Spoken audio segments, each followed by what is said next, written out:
I'm Chuck Tabor. As of 2 weeks ago, I'm the interim dean of the graduate school, but I was the associate dean of the graduate school for 4 years before that, and it was in that role that I started this series. This has actually been the most fun thing that I do at Stony Brook. This is the Provost Graduate Student Lecture Series. The idea of the series is to give graduate students an opportunity to talk about their research or scholarship to a general audience, to give them a high-profile platform on which to present their work. It's just been spectacular. I can honestly say that every single presentation that I've been to, and I've been to all the 3 of them in the 3 years we've done it, has been great. I mean, I'm so impressed with the quality of our students. That's really what really stands out. I'm going to introduce our speaker in just a moment. Okay, so today's speaker is the first speaker that we've had from the art department. I'm very excited. It's interesting when we look over the applications, the nominations, every time there are 2 or 3, maybe, that are kind of interesting, that are different from some of the other things that we usually see. And Andrew's was one of those. We're really excited about the talk. Our speaker is Andrew Wasserman. The title is up there, Finding Another Paradigm Altogether, Reading Maps for the New Museum. I understand we're going to be seeing archival material, so nobody take pictures. Clear it with Andrew before you leave the room. This is all secret, hush-hush stuff.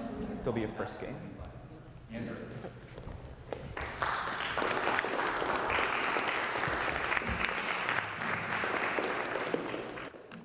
Okay, just put that there. Okay, so what I'm going to present today, and if this is too loud and echoey, this can disappear. Okay. What I'm going to be presenting today is actually a section of my dissertation, which just sort of broadly considers several recent public art projects, public art sort of having a very expansive definition, and the ways in which these formulate new wayfinding strategies throughout different neighborhoods in Manhattan.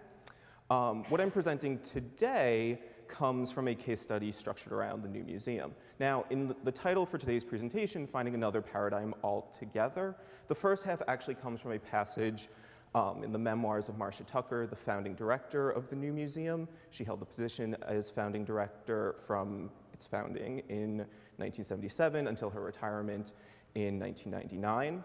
The full passage concerns Tucker's evaluation of one of the earliest policies of the new museum, namely the semi-permanent collection. This new collecting program was formally established almost at the same time as that of the museum itself. Only works created within the previous 10 years of their date of acquisition would be allowed to enter into the collection. Following acquisition, an acquisition could take place either through donation or through purchase from exhibitions by the museum. The museum would then hold a work for no fewer than 10 and no longer than 20 years. During this time, works would then be made available for exhibition through the museum, loaned to other museums, reproduction and printed text, as well as for study purposes by museum professionals, academics, critics, etc. When the time came for work to finally be deaccessioned from the collection, funds from auctioneers, the sale of the work would then be put towards the acquisition of new works or put towards support of other museum programs. Now, as such, the semi-permanent collection would exist as a document of contemporary art production, forever up to date, forever in flux, and forever being reevaluated based on changing notions of what defines quote-unquote contemporary art. For many years, the new museum policy, as I said, was to acquire one work from each exhibition, resulting in new museum curators referring to the collection as, quote, a semi-intentional artifact of the museum's exhibition history, serving more as a record of actions rather than a direct course of action itself. Now, it's telling, therefore, that in her memoirs, posthumously published in 2008, Tucker proposes a reevaluation of this foundational policy. Her full remarks in the memoirs are, quote, now I think it would be exciting to find another paradigm altogether, one that allows the possibility, for instance, of a collection in transit, collections that move and circulate, and collections that are entirely ephemeral.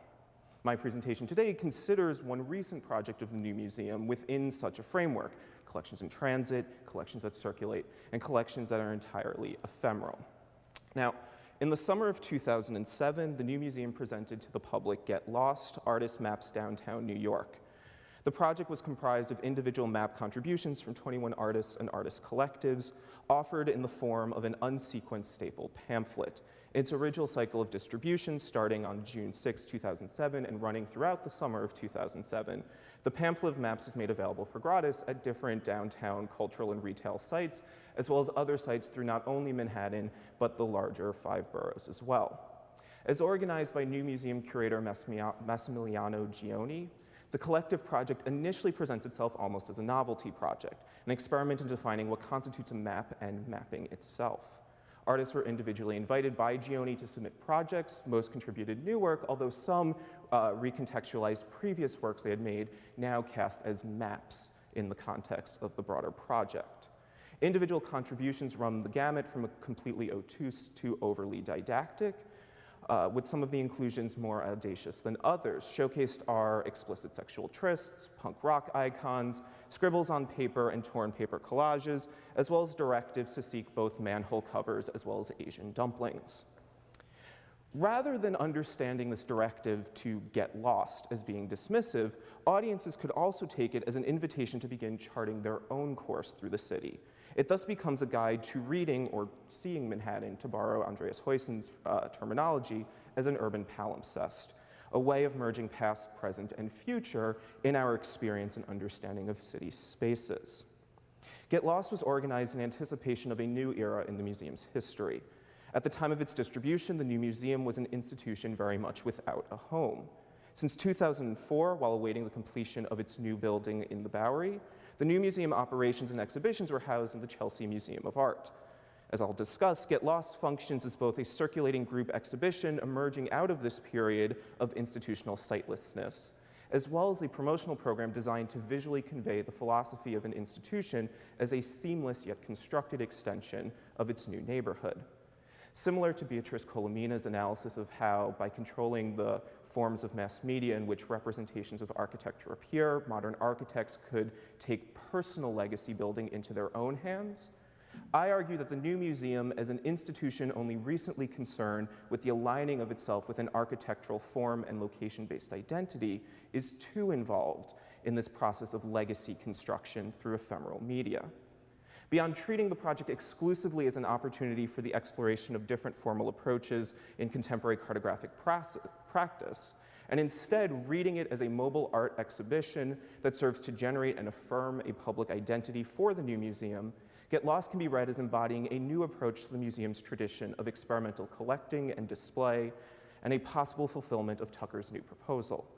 And just as a sort of clarifying caveat, I'm not arguing that when the exhibition was formulated, Gioni and the artists had Tucker's proposal in mind. The exhibition comes out in 2007. Tucker's memoirs are published in 2008. However, in light of Tucker's initial proposal of the semi-permanent collection, as well as a continuous legacy within the museum of playing and experimenting with institutional forms, I think that this paradigm of transit and ephemerality and mobile collections proves a nice framework to consider Get Lost in. That said, this is the new museum. A series of 6 stacked building blocks enclosing an 8-story structure with an additional 9th story underground.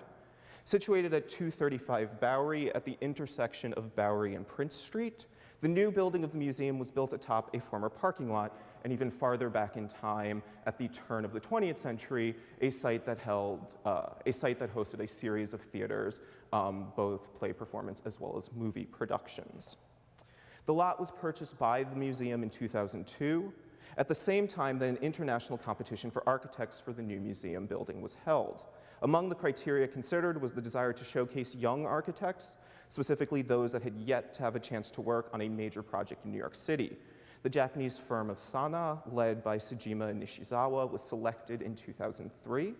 Construction started in 2004, and within 2 years, the parking lot would be transformed from a visual cavity between commercial buildings on either side into the setting for a monumental sculptural installation as the building. The building serves essentially as an announcement of a site rather than necessarily an obvious continuity with the site. The building was dedicated on November 30th, 2007, and finally opened to the public the next day, 7 months after Get Lost had been first released.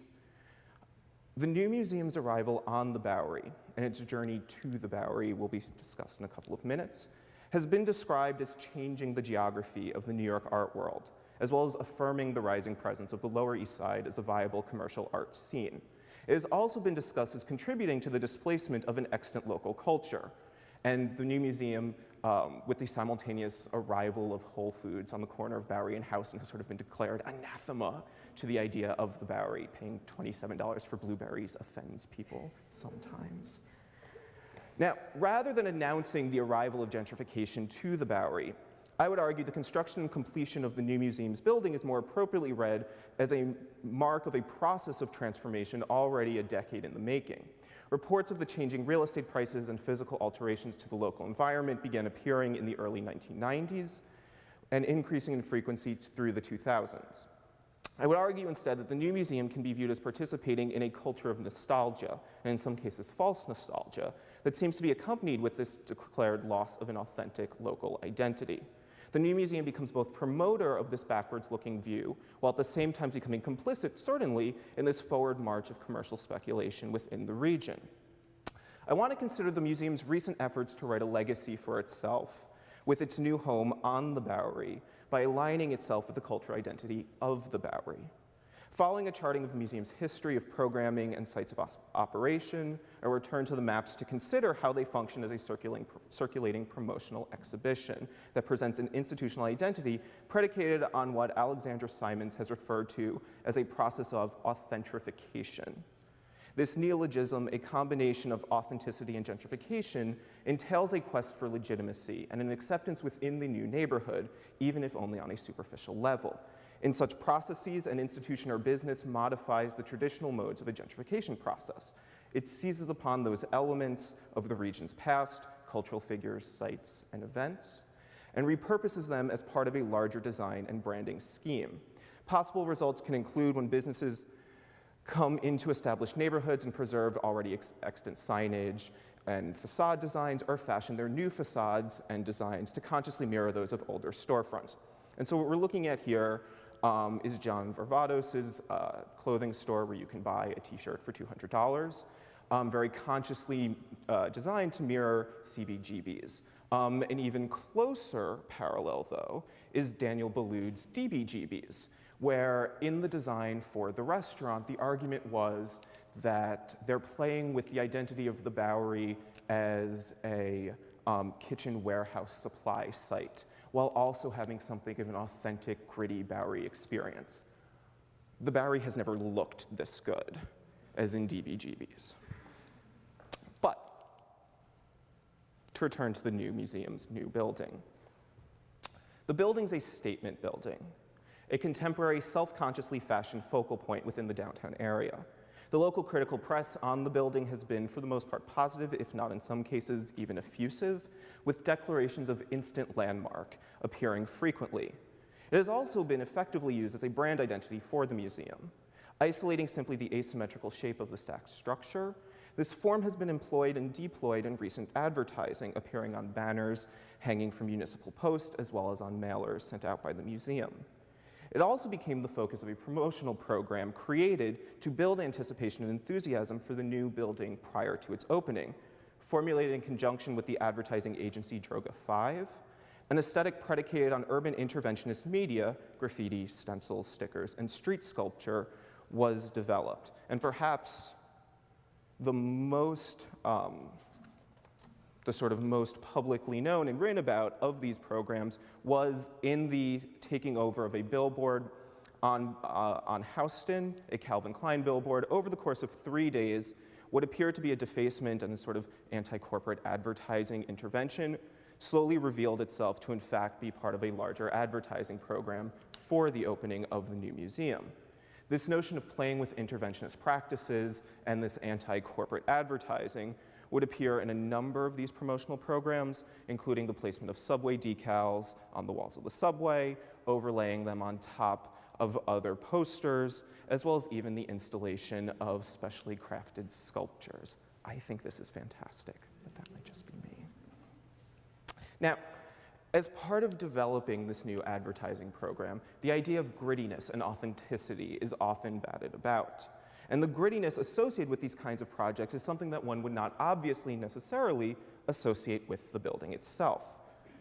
Grit is something rarely associated with and even banished from the ideal modern or contemporary gallery space, indebted as it is to the canonical image of the white cube. Indeed, reading the new building against the image of the white cube, I think, proves instructive in considering the new museum and its place vis-a-vis the contemporary look of the Bowery, the historical culture of the Bowery, and the history of contemporary practices in the greater art world. The phrase the white cube and even reference to the building as cubes appear only sparingly in critical evaluations of the building and are in fact completely omitted from several new museum-sponsored publications about the museum. For the new museum, the more self-consciously vague and possibly awkward phrases of a series of stacked blocks or a series of shifted boxes are often used. The argument of the white cube of the gallery space was most famously developed in a trio of articles written by Brian O'Doherty, published in the pages of Art Forum in 1976, and subsequently anthologized in Inside the White Cube, The Ideology of the Gallery Space. O'Doherty's analysis of the white cube as both a real physical site and ideological construct for the claimed purity and neutrality of the modernist art that leads him to define the white cube as, quote, unshadowed, white, clean, artificial. Their ungrubby surfaces are untouched by time and its vicissitudes, end quote. The sterility of this space formerly served as the barrier shielding the sanctified domain of art from the messy domain of everyday life, hence the absence of windows in many of these gallery spaces. Motivating his writing, however, is the newly penetrable and permeable barrier, a result of new art's demand on context rather than form to signal meaning. Rather than focusing on the art housed within the new museum's new building, I would argue that the building, in particular its exterior form, acts as a visible metaphor for the kinds of shifts in contemporary practice advocated by, or described by O'Doherty, I should say. Seen from the outside, the museum's architecture is not a series of stacked boxes, but rather modified stacks of grubby white cubes. And despite the fact that they, in all honesty, are not literal cubes, the sort of variable dimensions between height and width of each of the stacked units, as well as the oblique angle of Bowery, does preclude them from being true geometric cubes. However, in considering how one sees the museum in situ when one approaches it, particularly from the south heading north, as the museum slowly comes into view, one actually sees first the topmost level of the building, which is not functional inside, or at least not open to the public inside. It houses a number of mechanical operations for the building. One slowly sees the top as the cube, and then a series of stacked elements underneath it as similar cubes. This notion of the building beginning to appear as a cube is in fact facilitated by the architect's choice to overlay on top of the building a continuous curtain of silver-coated aluminum mesh. The mesh is suspended 1.5 inches in front of gray painted corrugated aluminum panels. Lisa Phillips, the new museum executive director, has described the mesh as creating a perception of the building that, quote, optically dematerializes. The architects for the building echo this, noting that, quote, it dematerializes the building and makes it softer. Now, in the context of an art historical reading of the gallery space, the notion of the dematerialized object itself holds this tremendous place of presence. The notion of Lucy Lepard's dematerialization of the object as one of the benchmarks of contemporary sculpture. However, in addition to this notion of dematerializing, in this notion of approaching the screen of the building as operationalizing this transformation, one also has to approach the screen as applying color to the building.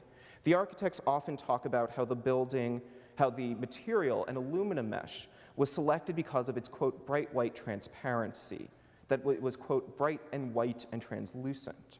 However, the bright whiteness of the building can also be read as an industrial silver of the building. It is here that we find yet another undoing of the white cube. In choosing this material effect, the architects were making reference to an already present visual vocabulary of industrialization that has historically defined the neighborhood outside the walls of the cube. Nishizawa has stated that the choice of the mesh screen was made to reference, quote, the roughness of the Bowery, to acknowledge the texture of its surroundings, end quote. This met the additional criteria of the initial architecture competition to create a building that, quote, was striking and surprising, that would elicit curiosity, a building made of vernacular materials, materials part of everyday life, in keeping with the Bowery neighborhood, both scrappy and stylish, end quote.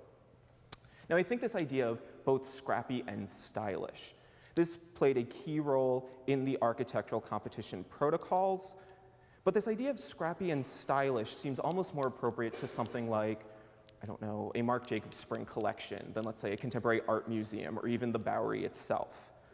And in fact, when we consider the history of the Bowery, this stylishness meets scrappiness seems slightly out of place.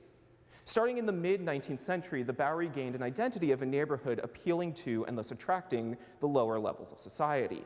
It quickly developed a reputation, as New York historian Luc Sante has characterized, as, quote, the proverbial den of all vices, stamped early on with the brand of an idyllic spot gone to seed, an image in decline. Until fairly recently, the Bowery always possessed the greatest number of groggeries, flop houses, clip joints, brothels, fire cells, rigged auctions, pawnbrokers, dime museums, shooting galleries, dime a dance establishments, fortune teller agencies, lottery agencies, thieves markets, and tattoo parlors, as well as theaters of the 2nd, 3rd, 5th, and 10th rank, end quote. It's fantastic. Now, following the economic slump of the Great Depression, an urban destitute sought shelter in a number of the religious order-affiliated missions that did take over abandoned flophouses and storefronts on the Bowery. However, this did little to change the perception of the region as catering to the dregs of society. Replaced by manufacturing storefronts and warehouses, the greater social identity of the Bowery began to shift in the 1920s. This industrial character would persist, with restaurant and lighting wholesale supply businesses becoming the dominant commercial exchange of the road. For some, though, this idea of the Bowery as this den of iniquity persists. In a recent Village Voice article, the Bowery was supplied with the tongue-in-cheek moniker of Loserville, discussed as, quote, more than a physical place, an imaginary zone onto which the world projects its most lurid fantasies and anxieties, end quote.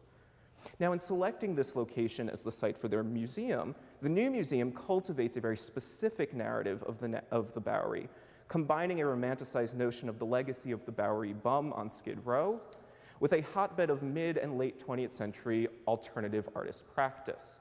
Taken together, it creates an imagined identity of the Bowery almost as New York's answer to a 19th century bohemian Montmartre. This site-based art historical chronology, looking at the Bowery, rather than specifically Bowery as a road, they track the emergence and development of abstract expressionism, pop, minimalism, conceptualism, sound art, intermediate installation, performance art, punk, and graffiti, all of which the new museum geographically links to their definition of the Bowery. And very soon after opening their new building, the new museum's interest in the selective, elevated history of the Bowery would come to the fore.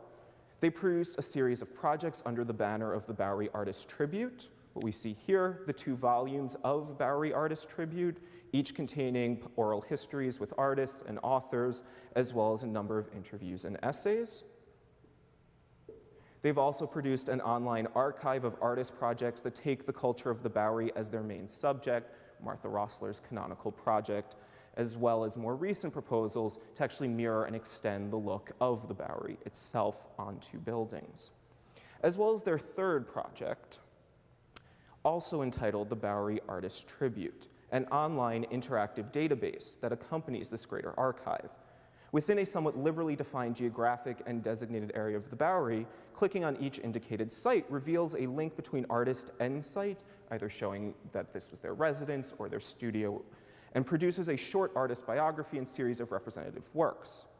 Now, I would like to turn from the museum's archiving of its neighborhood history to actually turn to the museum's archive itself and the museum's own history. Current new museum executive director Lisa Phillips has argued that in its early years, quote, with such a generic name and with so many new museums being built, the museum had a difficult time establishing itself as an institution with a clear identity and location. It lacked the identity that a body can give, and it lacked good spaces to show art in, end quote. While this lack of a single identifiable space did provide a problem to establishing a clear material presence, I would argue that the museum did have a clear identity nonetheless in its earliest years. Quite simply, this was the museum that Marcia built. The impulse to found an institution for the showcase of new artists was born out of a perceived failure of then existing New York museum institutions to respond to a rapidly shifting landscape of contemporary art. In the now somewhat mythologized origin narrative of the museum, Tucker founds the museum following her very public firing as curator of contemporary art at the Whitney Museum, late in the fall of 1976. During her final weeks employed in the Whitney, she plans for her next venture. She establishes a small institutional trust, she fills out the appropriate financial paperwork to receive tax-exempt status, and she begins to secure a physical site for her new project. According to a series of correspondence between Tucker and future new museum board members sent in December of 1976, her goal was, quote, to create a workable, serious contemporary art center that would bridge the gap between alternative spaces and the top-heavy bureaucratic structures that take fewer and fewer chances. I want an organization defined as an exhibition, documentation, and information center, end quote. Now, Tucker's model is not without precedence. She, in fact, calls upon the foundational missions of things like the Whitney Museum of American Art, as well as the Museum of Modern Art. However, she perceives that by 1976, there's been a fundamental shift in the protocols of both institutions. An original commitment to collecting the contemporary and showcasing the contemporary has gone the way of establishing themselves as sort of sites of serious culture. Now, the idea of establishing a new museum is key to Tucker's conception of this new space. Tucker recalled that if she was, quote, going to challenge a paradigm, she uses paradigm a lot, if she was going to challenge a paradigm, it needed to be a paradigm I knew best, end quote. In adamantly asserting the museum aspect of her endeavor, Tucker not only affirmed her position as an art historian guiding a traditional institution, but also leveled a challenge to the very idea of an institution. In a later interview with the Artworkers News, Tucker addressed the museological function inherent in operating a museum space, to provide both documentation and a serious critical analysis of those works contained within gallery spaces.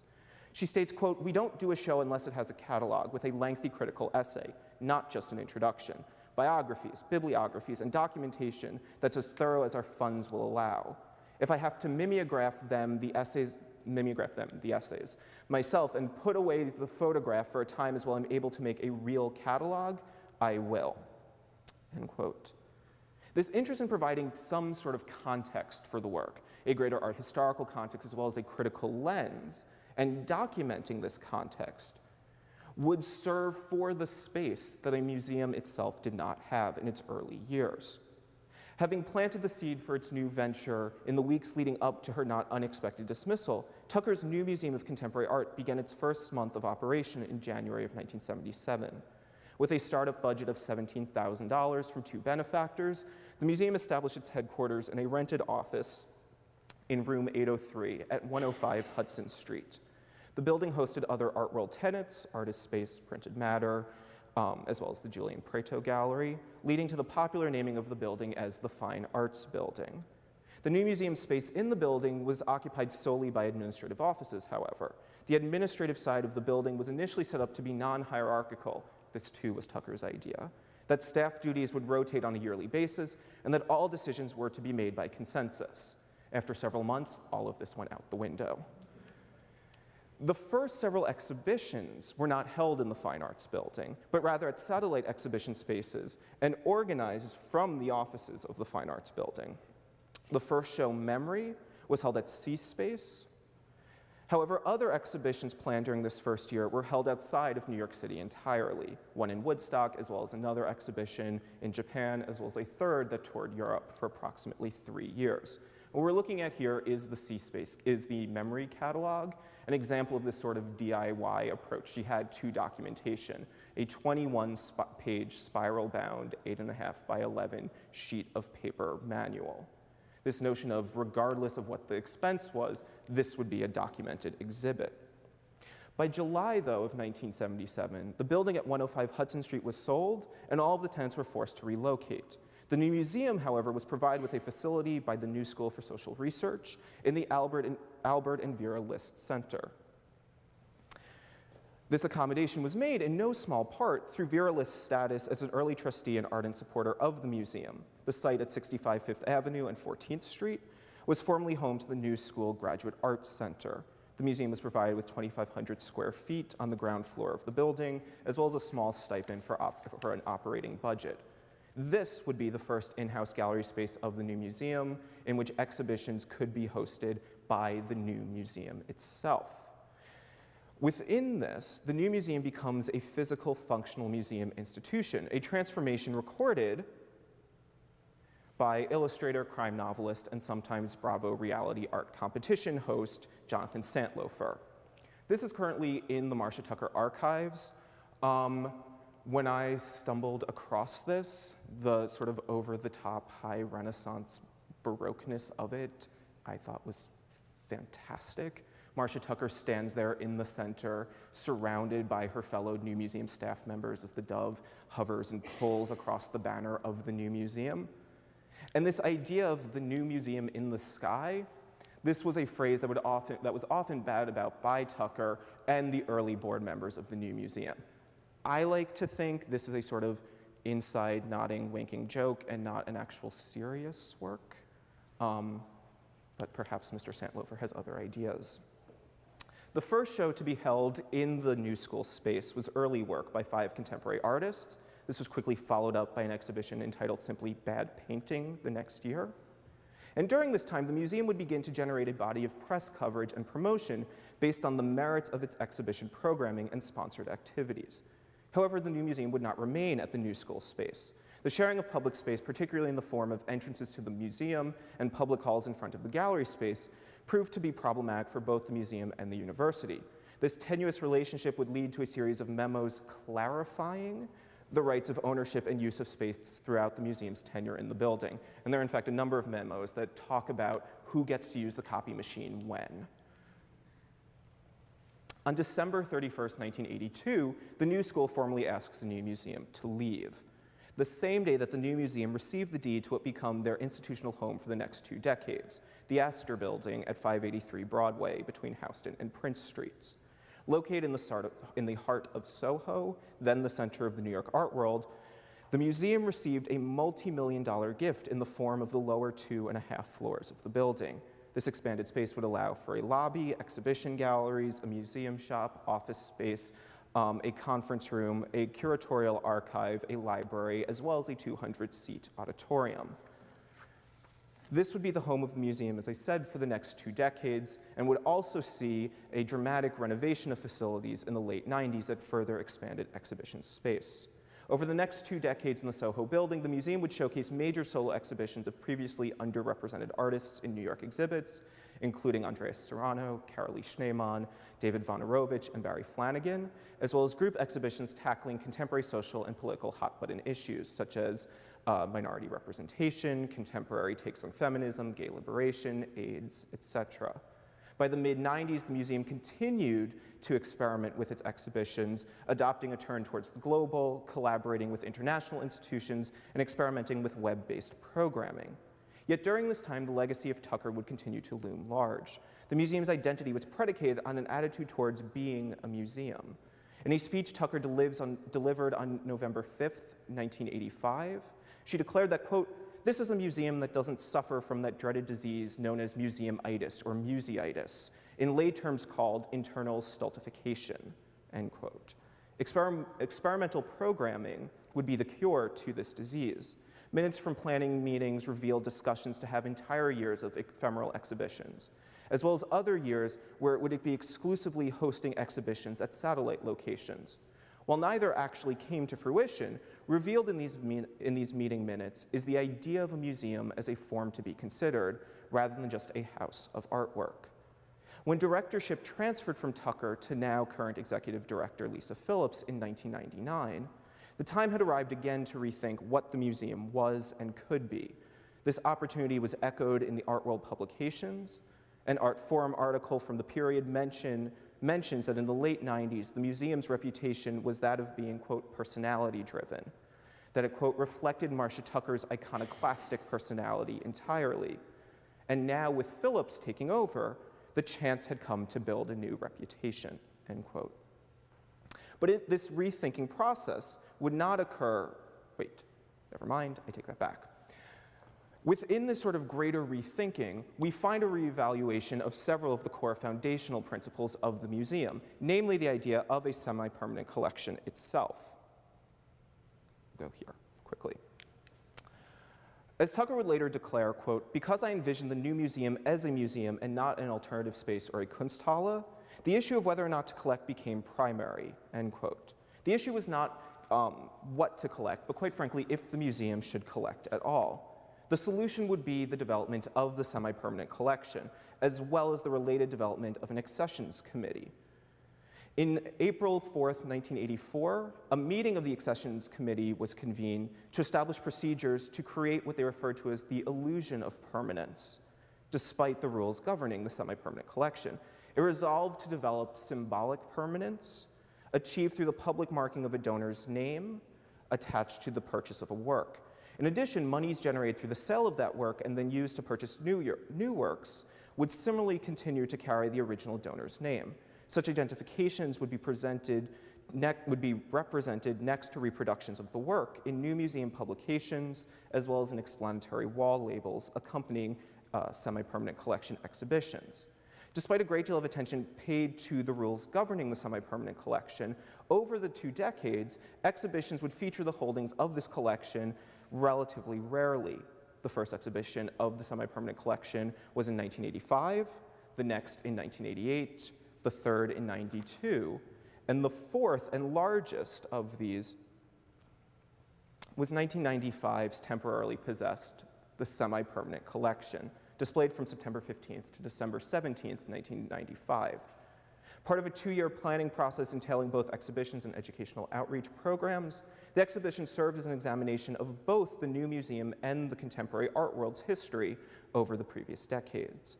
Both catalog essays and exhibition wall texts argue for an understanding of the semi-permanent collection as the logical and necessary outgrowth of a dematerialized object culture. In evaluating the semi-permanent collection, in an in-house evaluation of the semi-permanent collection, it should not be surprising that these evaluations happen at anniversary moments. The 1984 Accessions Committee meeting took place at just as the museum approached the first 10-year mark. Finally, they had the opportunity to get rid of those works that were no longer deemed appropriate or successful works of art.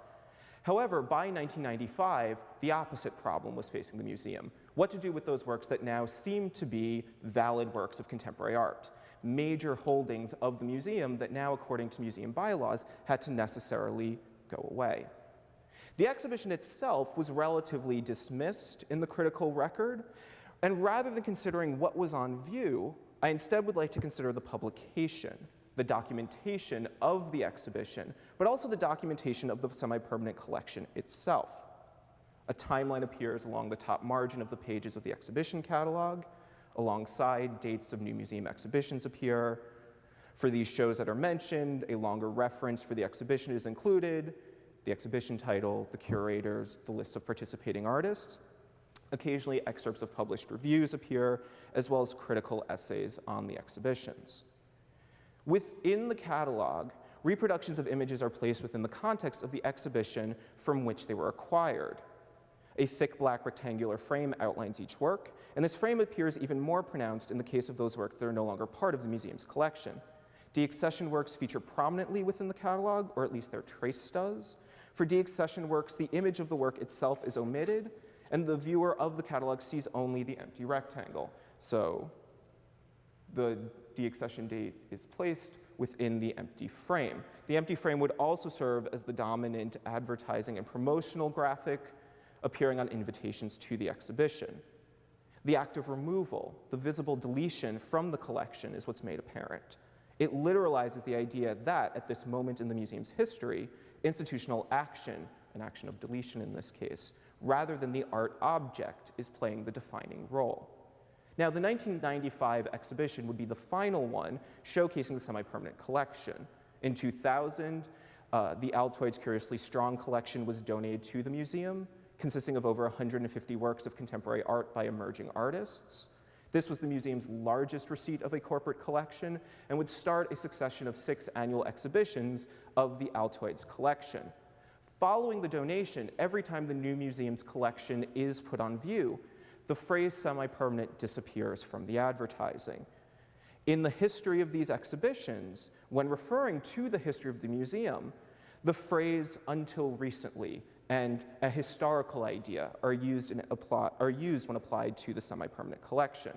Now, the museum has never actually come out and stated that they've done away with the idea of a semi-permanent collection, but it certainly seems that in the year 2000, with the donation of the new collection, under the leadership of a new executive director, and with several secondary curatorial appointments, this idea of rethinking what a museum can be is taking hold. It's also telling that following the year 2000, this is the time when the museum is thinking about developing its own permanent site within New York. Rather than taking over an already existing landmark building, the construction of their new building on the Bowery becomes a way for establishing a built identity in the museum, for the museum itself. And with this, I return to Get Lost. In finally arriving at Get Lost, the following divisions are being set up as a way to segment the 21 maps into categories with respect to their different approaches to map making. And I should say these are my divisions. In the original distribution of the maps, they're simply unsequenced in the pamphlet. In suggesting these divisions, I hope to expose not only the different strategies that can be employed in creating the map-based representations, but also the way in which the project resulting from these strategies collectively communicates an argument of geographic and cultural belonging as voiced by the museum.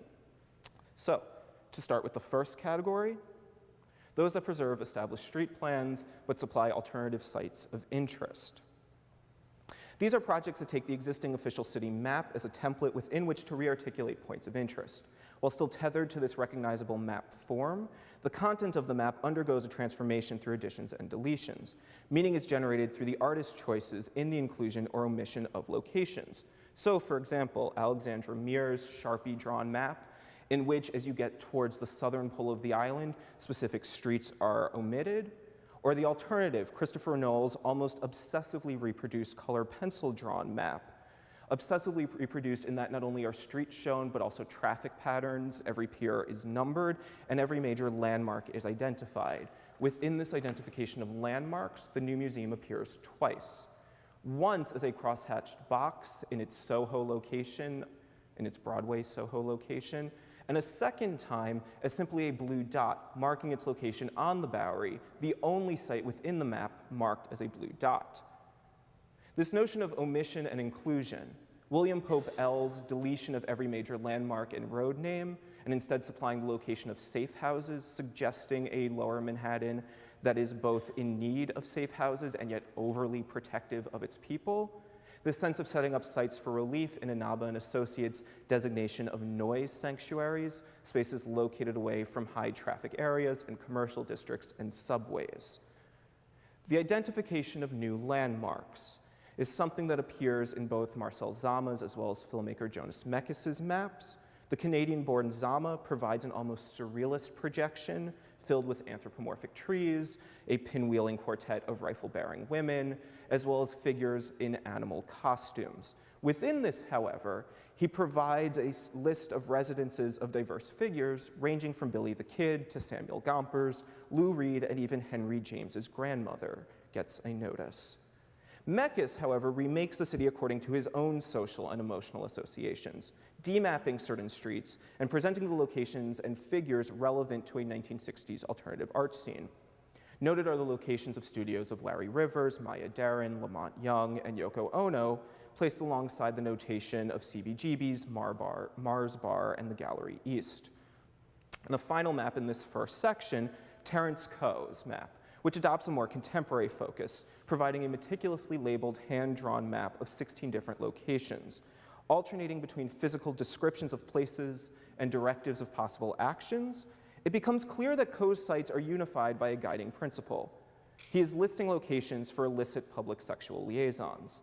Places include, quote, on the steps of the old bank building, as well as at the corner of Christie and Grant Streets, as well as, quote, just by the subway entrance at the corner of Exis and Delancey. For the 16th site, just north of the intersection of Bowery and Spring Street, Coe instructs the reader, quote, sneak anywhere into this construction site, then consecrate it with yourself. This construction site being the new building of the new museum. 2 maps for the second category, maps that supply their own fictive street plan but preserve cartographic conventions. These 2 works apply cartographic conventions to personal conceptions of the city. That said, the shape and topography of the island of Manhattan is completely rethought in these maps. So while the vision of the city is subjective, the manner of representation is fairly consistent and predictable. Lordy Rodriguez's Downtown, a meditation on post-9/11 focus on security, in an overly fortified downtown area, now shown severed completely from the rest of the island. And the site of fortification is at Canal Street. The site of the fortification is at Canal Street. The site of division is meant to be approximately 14th Street.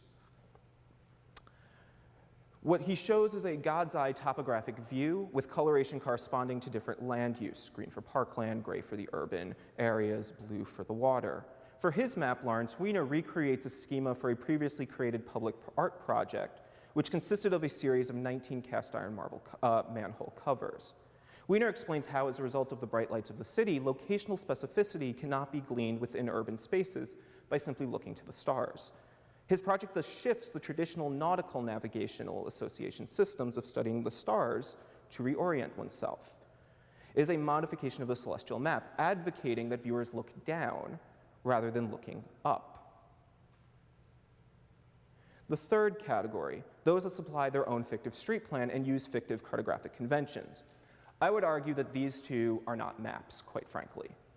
Chris Johansson's multi-panel general meditation on the expenses associated with urban living, and Julie Mertu's series of broken lines scattered across the surface of a page seem to defy Ronald Rees's definition of cartography, noting that it must, quote, serve aesthetic as well as utilitarian ends. They must be symbolic abstractions, yet to be effective, they must still evoke appearances, end quote. Within these 2 projects, there's a lack of both locational specificity as well as legibility that seems to make them slightly unusual inclusions within the context of Get Lost, but I'll get back to them in a minute. The fourth, those projects that cast aside familiar cartographic strategies, instead using an assemblage of pictorial and textual elements culled from the real world. It nods to both the Benjaminian collector and rag picker. The 3 works in this category present fragments thoroughly imbued with the residue of the historical age. There's an element of nostalgia to these works. There's also, in the representation of ephemera itself, the artists are themselves engaging in an act of preservation of this ephemera. And so what we have are DJ and artist Dave Muller's New York Sonic Strata, bringing together book and record album spines, the printed covers metonymically standing in for their historical creators, a list that includes Yoko Ono, John Cage, Sonic Youth, Madonna, the Ramones, and even the cast of Sesame Street. Thurston Moore's project, Moore, a musician and member of Sonic Youth himself, presents a black and white photographic print of punk rock icon Joey Ramone, centrally framed by other vintage photographs from the 1970s and 80s. Lou Reed, Patti Smith, and the musical duo Suicide appear in what Moore refers to as a, quote, rock and roll family album. And then finally, Isa Genskin's I Love New York, Crazy City, presenting a similar collage of appropriated visual material, magazine images, musical scores, flyers, and general detritus, to present a cacophonous view of the city, an actual representational palimpsest of an urban palimpsest.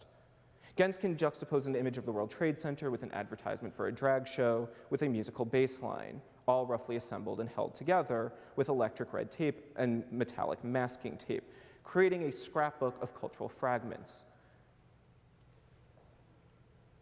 And as the 5th and final category, maps that provide directions.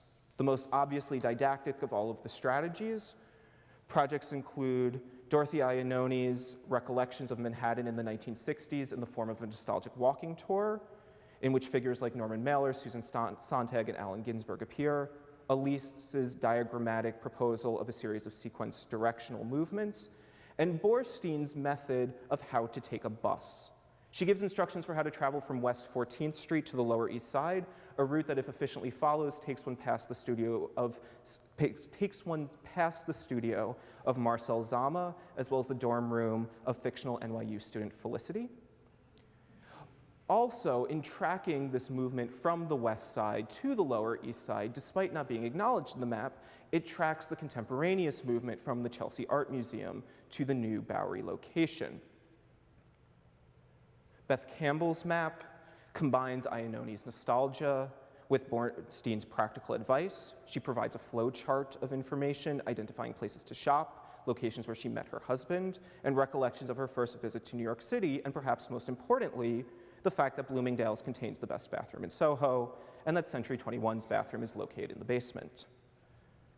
The political art collective 16 Beaver Group argues that they decide to not get lost. In an act of what they refer to as counter-cartography, they cite the new museum within a greater tradition of neoliberal policies, citing national and foreign economic, political, and cultural influences.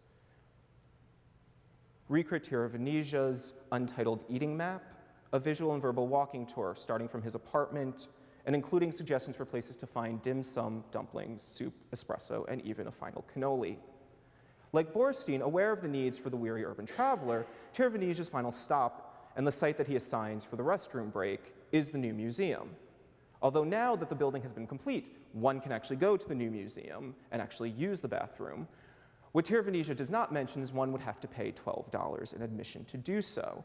At the time that he produces this, though, similar to Coe's argument, going to the museum simply leads one to a construction site. And as the final map, as a way to wrap up, Corey Archangel's project. Archangel, using Google Map, generates a set of directions and the route to travel from 235 Bowery to the closest Las Vegas casino. Although the results of Google Map are meant to provide the fastest route possible, by insisting on automotive travel rather than air travel, the action suggests a subversion of the intended efficiency of such directions. Within the context of Get Lost, this subversion is even more pronounced. One is handed a set of printed pamphlets. One is on foot. Why is one walking to a Las Vegas casino? A journey that by car, according to Archangel, would take approximately a day and 14 hours to complete.